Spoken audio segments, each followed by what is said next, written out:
Today I would like to share with you a tale I first stumbled across on Wikipedia. To this day it is the best thing I've ever read on Wikipedia. I'm talking about the 1904 Summer Olympics men's marathon. You might think that sounds pretty boring, but you'd be wrong.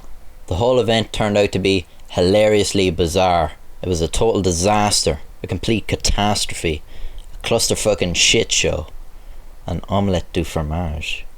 Imagine the scene. It's the afternoon in St. Louis. Temperatures a scorching 32 degrees Celsius.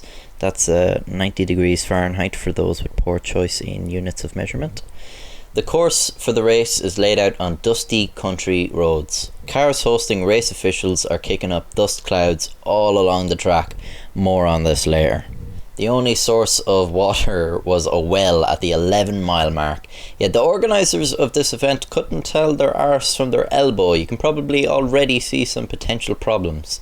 Out of the 32 athletes that competed, only 14 managed to finish the race. That's less than half. What were they doing? Frenchman Albert Corey arrived without the correct documents, so he wasn't even allowed to compete for France. Gobshite. For some reason, they let him compete anyway. Strange. He ran for the US. What? He won silver for them. What kind of fucking Mickey Mouse setup is this? Imagine Usain Bolt just showed up to a race and he said, fuck it, I'll race for Ireland.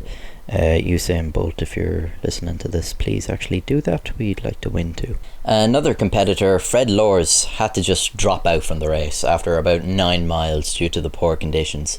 He hitched a ride in one of the officials' cars back to the stadium. The car broke down because of course it did. Lors got out of the car, keep in mind he had just taken it for 10 miles, and then proceeded to re-enter the race. Obviously, he crossed the finish line first, the cheeky bastard. He had his picture taken with Alice Roosevelt, daughter of then President Theodore Roosevelt, and he was just about to be awarded the gold medal when someone ratted him out. Lors claimed he was only joking, and the AAU took this in good humour and responded by immediately banning him for life. The marathon included the first 2 black Africans to compete in the Olympics, a move that white people would later come to regret. While in reality they were just 2 students from South Africa, they were portrayed as 2 savage tribesmen brought over as part of a Boer War exhibit. 1904. Yamasani finished in 12th place and Len Tao finished in 9th. This was regarded as a disappointment, as many observers were sure Len Tao could have done better if he had not been chased nearly a mile off course by aggressive dogs. A Cuban postman nearly missed the entire thing. Entering at just the last second, Anderon Carvajal had lost all of his money in New Orleans and he had to hitchhike all the way to St. Louis. So great, a fucking hobo entered the race. He had to race in his street clothes and he just cut holes in his trousers to make them look like shorts. He was doing well in the race, but he hadn't eaten in over 40 hours, the poor man. And he was so hungry, he had to stop at an orchard during the race to eat some apples.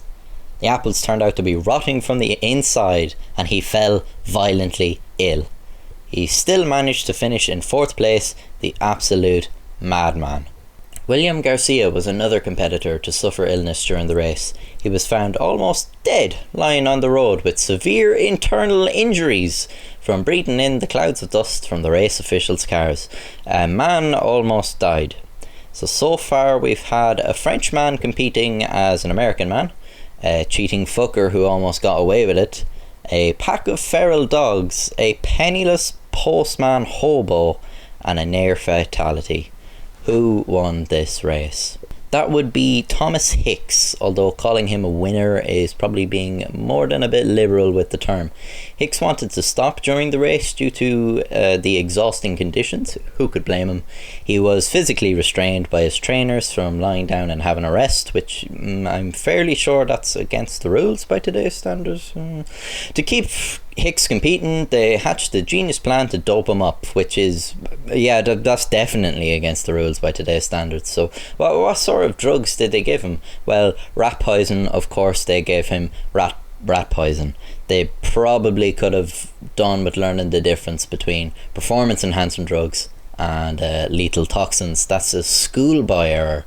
Those things are worlds apart. They're pretty much opposites, actually. Anyway, Hicks continued with the race, and by the time he reached the finish line, he was barely able to walk, and he was hallucinating. He was tripping balls. His support team literally carried him over the line while he shuffled his feet in the air as if still running. He was awarded gold. He would have died had he not been immediately seen to by several doctors, and Thomas Hicks never raced again.